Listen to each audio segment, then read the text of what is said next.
Hey guys, TJ Dorian here, and this is my presentation for the legal aspects of teacher evaluation. So I work at KCK and I'm at JC Harmon High School, where we use the Marzano framework. Here's kind of our outline of it on the page here. So beginning in August, the beginning of the year, we get together and we have to create a growth plan. We have to create one every year. And doesn't matter if you're getting evaluated or not, everybody's creating one. And we are given 2 goals by the district, essentially like the district goals or the building goals. And then we come up with one from a list of, I don't know, there's usually 7 or 8 different things that you can choose on the list. You choose one of those to make it your independent goal or whatever. So that's going to be what your evaluation is based on that year. And then we go through the process. So usually sometime in September is your first one. It's usually like September, November, and then usually one in January or February, somewhere around there. We have 3 of them a year for teachers in their first, second, or third year, and then every 5 years after that. So then we get together with our assistant principal. We say, hey, here's the class period I want you to come and see on this day. Here's what's going to be going on in class, and just kind of give them a short rundown of what they're hopefully going to see. Me personally, this is my 3rd year in the building, so this is I've been through the process for the last couple of years with the same assistant principal. It's not something that really shakes me, but some people it really bothers them when they're being observed. We don't have to turn in lesson plans or anything like that. I usually do, just so that my assistant principal knows what's going to be happening that day, or at least can kind of find her place in the class when she shows up. Then we're observed. It's usually somewhere around 40 minutes to an hour, give or take, somewhere around there. So approximately half a class period. We have 88-minute blocks. Which can be a little bit long at times. So our observations typically are not for a full block, but it is for an hour, give or take. Then we have our post-conference. We get together with our AP and talk about what they saw, the good, the bad, the ugly, and get essentially our evaluation. Everything's online, so everybody gets in it and kind of goes through it. And you have your scale, your sliding scale of kind of where you're at, whether you're developing, you're innovating, whatever the case may be. And which is good. It gives you kind of a sliding rule of where you're at. Talks about the different types of evidence that you can see on there, or that your assistant principal saw while they were in your class against your scale. Kind of gives the rationale for why you're at where you're at on the scale. Then you go through, you talk about it, and you sign it, and that's kind of the end of your evaluation. Then, based on that evaluation, if it is found that you are lacking, then some different things can be put in place, different improvement plans, and then if you're not following through with those, then you can be terminated. That's kind of the process there. So again, down at the bottom, your first 3 years you're evaluated 3 different times. It's usually once in the fall and twice in the spring is usually how it shakes out. But our negotiated agreement just says 3 times throughout the school year. And then after your 4th year, then you're evaluated 1 year out of every 5. So it could be your 4th year that you get evaluated, and then you're not evaluated for the next 4 years, or it could be even the next 8 years until you're reevaluated again. It's just 1 out of those next 5 years. So if you don't like your evaluation, we have access to those forms online because it's all online. Everything's online anymore. So at the bottom of it, before you sign it, you can write a response to it, whether you approve of it, you disapprove of it. Here's kind of your side of the story, if you will. So there's a little space for that. And then even if it's something that you don't want to put on there right away, you have 10 days to put that on there, 10 business days, school days, to put that on there. If it's something that just keeps kind of nagging at you and you really feel like you need to add on there.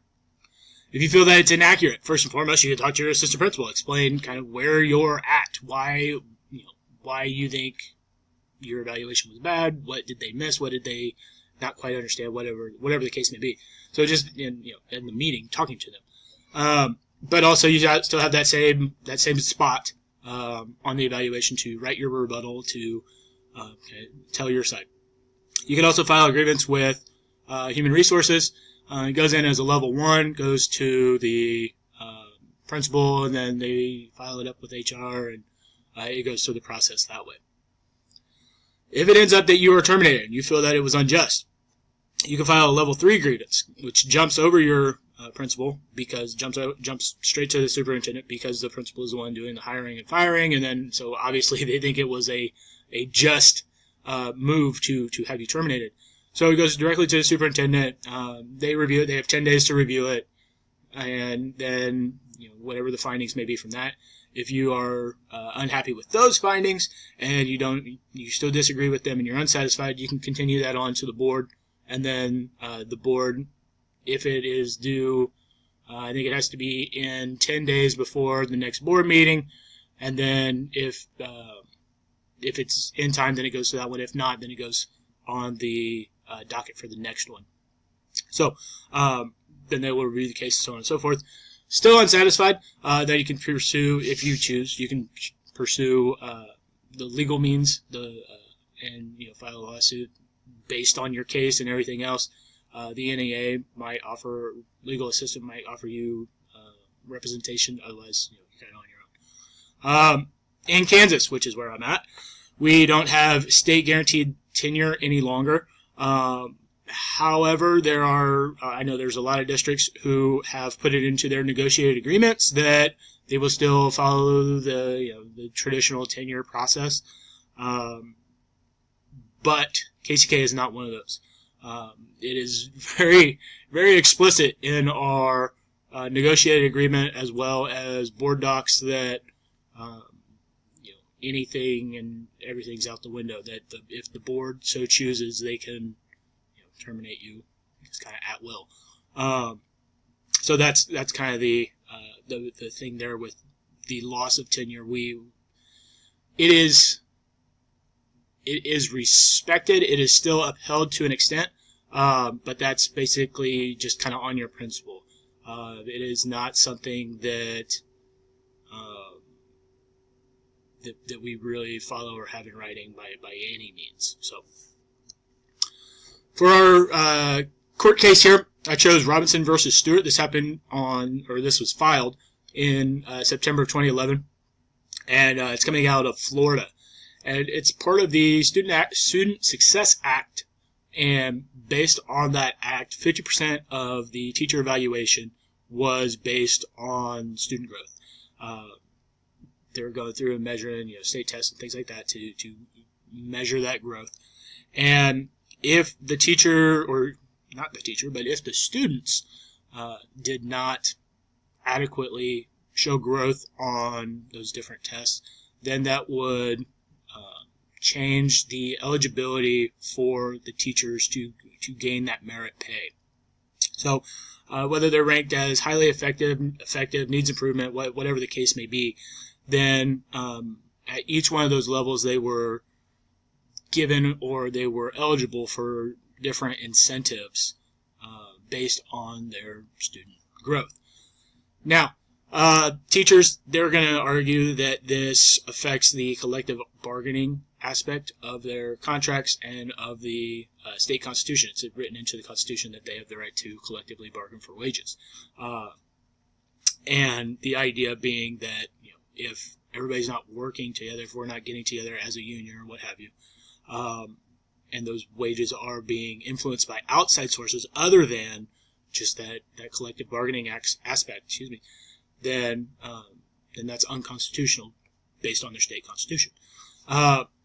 Also, from the teacher point of view, just kind of my 2 cents, it is very ineffective, because you're evaluating the teacher on what job the teacher does, but you're not measuring the teacher. So the teacher can be doing a fantastic job of teaching, but if the kids simply don't care or choose not to do well, then that teacher's kind of out of luck. So I definitely understand the teacher's point of view here. Now, as far as the ruling for it, the courts are going to rule for the state in May of 2013, and that basically, they're saying this is fine, this is constitutional, and they're going to uphold the Student Success Act. It's going to be appealed in January of 2015, and the Supreme Court did not pick up the case. So the appeal was rejected to the district courts, and then the Supreme Court did not take up the case for review. With our current Supreme Court, I would assume that those things are also not going to be upheld.